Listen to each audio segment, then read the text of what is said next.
Good morning dear students, welcome to Shri B L memorial academy online platform. Last classes में अपन ने क्या पढ़ा था, मैं वापस रिवाइज कराती हूँ आपको कि टॉलेस्ट कौन सी चीज़ होती है और शॉर्टेस्ट कौन सी चीज़ होती है। टॉलेस्ट पे अपन ने राइट किया था, शॉर्टेस्ट पे अपन ने रॉन्ग किया था। अपन ने ये वाले क्वेश्चंस किए थे सारे। अब देखो यहाँ पे क्या है, arrange from the tallest to the shortest. Question number D क्या कह रहा है आपका, पेज नंबर 8 के ऊपर, arrange from the tallest to the shortest. आपको पहले क्वेश्चन आना चाहिए समझ में कि क्वेश्चन क्या बोल रहा है, फिर आपको क्वेश्चन करेंगे अपन। तो क्वेश्चन क्या बोल रहा है कि बड़े से छोटे के क्रम में इसको अरेंज करो, इसको व्यवस्थित करो। अरेंज को हिंदी में क्या कहते हैं, व्यवस्थित करना। तो छोटे बड़े से छोटे में इसको क्या करना है, अपन को व्यवस्थित करना है, ठीक है, अरेंज करना है। तो देखो सबसे बड़ा अपन को सबसे पहले लिखना है, फिर उससे छोटा, फिर उससे छोटा, फिर उससे छोटा। तो बड़े से छोटा चलना है अपन को। तो सबसे लंबी या सबसे बड़ी कौन सी लग रही है, ये लग रहे हैं सबसे बड़ी, ये लग रहे हैं। तो इसके आगे क्या है, डी। तो मैंने यहाँ पे देखो पहले क्या लिख दिया, डी, ठीक है। अब उससे छोटे ये वाला फिगर है, ये वाला फिगर है इससे छोटा, तो अपन ने यहाँ पे क्या लिख दिया, बी। फिर ये वाला फिगर है तो यहाँ पे क्या आ गया, ए। फिर लास्ट क्या बच गया, ये छोटी सी बच्ची बच गई, तो यहाँ पे क्या आ गया, सी। तो आंसर में क्या आ गया अपने, डी बी ए सी। डी बी ए सी क्यों आया, सबसे टॉलेस्ट जो वुमेन है यहाँ पे अपन को, वो कौन सी लग रही है, ये वाली लग रही है। इसका नाम क्या है, डी नाम है इसका, ठीक है। अब इससे छोटी बी, इससे छोटी कौन सी है, बी, फिर ए, फिर सी। तो अपन ने क्या कर दिया, इसको अरेंज कर दिया, बड़े से छोटे में, लंबे से छोटे में अपन ने क्या कर दिया, इसको अरेंज कर दिया, ठीक है। अपन को क्वेश्चन में यही बोला, arrange from the tallest to the shortest. तो अपन ने इसको क्या कर दिया, अरेंज कर दिया, ठीक है।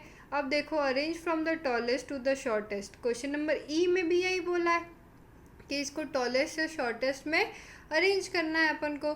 टॉलेस्ट से शॉर्टेस्ट में क्या करना है, अपन को अरेंज करना है। तो सबसे टॉलेस्ट स्टैच्यू कौन सा है, ये वाला, इसका नाम क्या है, सी दे रखा है। तो अपन ने यहाँ पे आंसर में क्या लिख दिया, सी लिख दिया, ठीक है।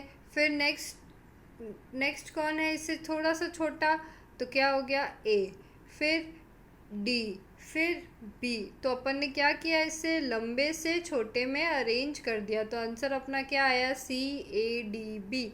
सी ए डी बी, इसका आंसर क्या आ गया अपने पास में, सी ए डी बी, ठीक है।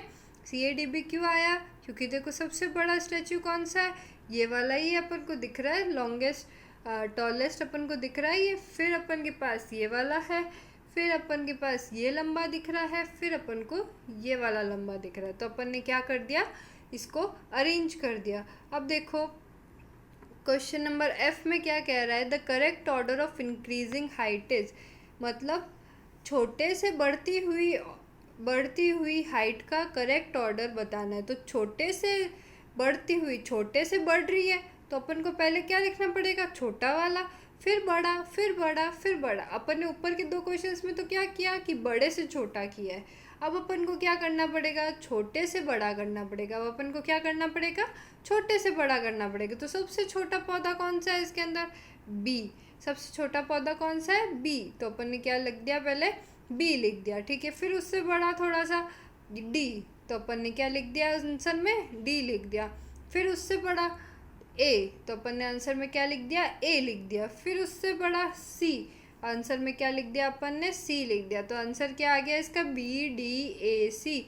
अपन ने इसमें क्या किया, क्वेश्चन पढ़ेंगे, क्वेश्चन समझेंगे उसका, फिर आंसर करेंगे। ये ध्यान रखना, correct order of increasing height, मतलब करेक्ट ऑर्डर में लिखना है। इंक्रीजिंग हाइट मतलब बढ़ती हुई हाइट के लिए, तो बढ़ती हुई हाइट के लिए अपन को पहले क्या लिखना पड़ेगा, छोटा लिखना पड़ेगा।